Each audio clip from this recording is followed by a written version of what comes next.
Le danger de la stupidité. Une menace sous-estimée. Avez-vous déjà rencontré des personnes qui suivent aveuglément une idéologie, qui accordent une confiance inébranlable à un leader et qui refusent toute opinion critique ou tout point de vue différent?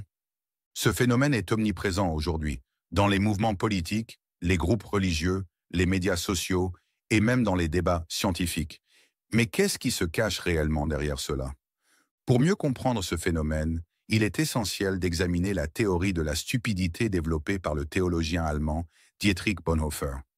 Dans un monde où le mal est souvent mis en avant comme la plus grande menace, Bonhoeffer a affirmé qu'il existait un danger encore plus grand pour le bien, la stupidité. Selon lui, la stupidité est plus dangereuse que la méchanceté. Pourquoi? Parce qu'elle n'est pas seulement destructrice, mais aussi difficile à reconnaître comme une menace. Une perspective historique. Les découvertes de Bonhoeffer en temps de crise. Dietrich Bonhoeffer était un théologien et résistant allemand, arrêté par les nazis en 1943 en raison de son implication présumée dans un complot contre Hitler. Pendant son emprisonnement, il eut le temps de réfléchir à la décadence morale et sociale de son pays. Il se demandait comment tant de gens avaient pu tolérer ou même participer activement aux crimes et injustices du régime. Il en est arrivé à une conclusion troublante. Ce n'était pas seulement la méchanceté qui avait conduit à ces atrocités, c'était une forme d'ignorance bien plus insidieuse, une paresse intellectuelle et morale qu'il appelait la stupidité. Une stupidité qui dépasse l'intelligence. Bonhoeffer a rapidement compris que la stupidité ne pouvait pas être simplement assimilée à un manque d'intelligence. Ce n'était pas un simple problème intellectuel, mais un phénomène profondément enraciné dans la société et la morale. Ce n'était pas seulement un manque de connaissances, mais un refus délibéré de la pensée critique. Et c'est précisément cela qui la rendait si dangereuse. La nature de la stupidité, bien plus qu'un manque d'intelligence. Bonhoeffer a observé que la stupidité se propageait comme une épidémie dans certaines circonstances et pouvait infecter une grande partie de la société. Mais que signifiait-il exactement par là? Il a découvert que la stupidité n'était pas simplement un manque d'intelligence, mais une absence de réflexion critique, de responsabilité individuelle et de discernement. Les individus qui pensent et agissent de manière indépendante font souvent preuve de plus de clarté et de rationalité. Mais lorsqu'ils sont intégrés à des groupes, en particulier à des mouvements de masse, beaucoup abandonnent leur capacité de jugement personnel et suivent aveuglément la majorité. Cette forme d'inertie intellectuelle est particulièrement courante dans les régimes autoritaires, où la pensée indépendante est réprimée et où le conformisme est récompensé. Bonhoeffer a compris que le pouvoir, qu'il soit politique, religieux ou idéologique, a la capacité d'ancrer la stupidité dans l'esprit des gens. Les conséquences de la stupidité collective. Les personnes affectées par cette stupidité sociale présentent souvent des comportements caractéristiques. Elles rejettent toute opinion contraire à la leur. Elles répètent des slogans et des propagandes sans les remettre en question. Elles perdent leur capacité à penser de manière autonome et à assumer une responsabilité morale. Le plus inquiétant est que cette forme de stupidité peut amener des individus à commettre des actes répréhensibles sans même se rendre compte qu'ils sont en train de faire le mal. Bonhoeffer a souligné que la combinaison du pouvoir et de la stupidité était particulièrement dangereuse. Plus un individu est influencé par une idéologie ou une autorité, moins il se sent responsable de ses propres actes. Il devient un simple instrument du collectif, incapable de porter un jugement moral personnel. La manipulation des masses. Bonhoeffer a compris que les dirigeants et figures d'autorité exploitent souvent la stupidité de la population pour renforcer leur contrôle. Ils répriment la pensée critique. Ils diffusent une propagande massive et répétitive. Ils proposent des réponses simplistes et séduisantes à des problèmes complexes. Pourquoi font-ils cela? Parce qu'une masse stupide et passive est beaucoup plus facile à manipuler qu'une société composée d'individus pensants et autonomes.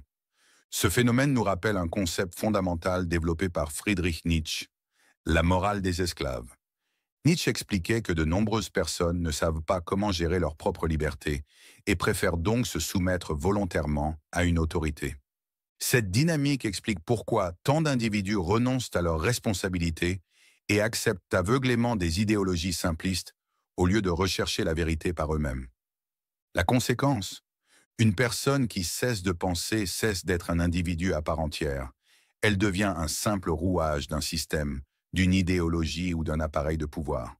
Cela va à l'encontre de la philosophie humaniste, qui considère la pensée critique comme le fondement de la dignité humaine. Mais pourquoi tant de personnes préfèrent-elles la stupidité à la réflexion libre et indépendante? Pourquoi les gens choisissent-ils la stupidité? Bonhoeffer a identifié un paradoxe troublant. La stupidité ne découle pas d'un manque d'intelligence, mais d'un manque de volonté d'exercer une pensée autonome et critique. Les individus préfèrent souvent se réfugier dans le confort de la conformité plutôt que d'affronter l'incertitude et la complexité de la réflexion indépendante. Pourquoi cela? Penser par soi-même exige du courage. Cela implique d'affronter le doute et l'incertitude. Cela force à reconnaître des vérités inconfortables. Beaucoup de gens préfèrent une illusion rassurante à une réalité inconfortable. La psychologie de la stupidité. Bonhoeffer décrit que les personnes stupides ne sont pas nécessairement moins intelligentes, mais qu'elles sont souvent émotionnellement et moralement affaiblies. Ainsi, elles tombent facilement sous l'influence de la propagande. Elles acceptent des idées sans les remettre en question. Elles répètent des discours préconçus sans en comprendre réellement le sens. Cette forme de stupidité n'est pas seulement dangereuse pour l'individu, mais pour toute la société. Car ceux qui ne savent pas reconnaître l'injustice ou y résister deviennent des outils entre les mains des puissants. La responsabilité morale de combattre la stupidité. Bonhoeffer soutenait qu'il existe une obligation éthique de lutter contre cette forme de stupidité. Mais comment y parvenir? Pas seulement par la simple intelligence ou l'accumulation de connaissances, mais en favorisant des environnements qui encouragent la pensée critique, l'indépendance et l'intégrité morale. Il croyait que la libération de la stupidité nécessitait deux formes de liberté. Liberté extérieure, se libérer des systèmes répressifs et des idéologies qui restreignent la pensée. Échapper au schéma de pensée imposé qui limite la réflexion individuelle. Accepter la diversité des perspectives au lieu de suivre aveuglément des dogmes. Liberté intérieure. Assumer la responsabilité de ses propres pensées, croyances et actions. Avoir le courage de remettre en question ses propres convictions. Ne pas voir le monde uniquement à travers les idées des autres, mais par sa propre compréhension. Ce n'est que lorsqu'un individu atteint ces deux formes de liberté qu'il peut véritablement se dire libre. Mais ce processus est difficile et exigeant. Le défi de l'autolibération. D'un point de vue psychologique, se libérer de la stupidité est un processus douloureux.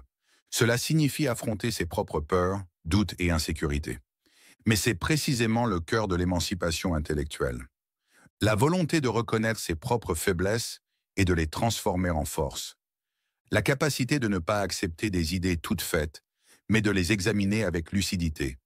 Un individu qui adopte une idéologie sans la questionner ne perd pas seulement sa liberté de penser, il perd une partie de sa dignité humaine. La vraie liberté peut-elle être imposée? Bonhoeffer s'est posé une question essentielle. Une liberté imposée de l'extérieur est-elle réellement une liberté? Si une personne ne choisit pas consciemment sa liberté, mais qu'on la lui donne, est-ce encore une vraie liberté? Ou bien est-ce simplement une nouvelle forme de contrôle, déguisée en libération? Ces questions sont plus pertinentes que jamais aujourd'hui. Dans un monde où les influenceurs, les algorithmes et les médias façonnent l'opinion publique, la théorie de la stupidité de Bonhoeffer prend une résonance troublante. Les individus ont tendance à chercher des figures d'autorité qui leur offrent des réponses simples et rassurantes. Mais philosophiquement, cette dépendance mène à une stagnation intellectuelle et à une perte d'autonomie. La solution: faire de la pensée critique un devoir moral. Bonhoeffer affirmait que la pensée critique n'est pas une option, mais une responsabilité morale. Nous devons être conscients de nos préjugés. Nous devons apprendre à identifier la manipulation. Nous devons refuser d'accepter aveuglément ce qui est populaire ou dominant. Au final, la vision de Bonhoeffer sur la liberté montre que une société ne peut être véritablement libre que si elle valorise la pensée critique. Elle doit promouvoir l'intégrité morale et l'indépendance intellectuelle. Car une société véritablement libre ne se limite pas à l'absence de répression extérieure. Elle donne à chaque individu la possibilité de développer une véritable force intérieure et une pensée authentique. Et c'est précisément là que réside la clé de la véritable émancipation humaine.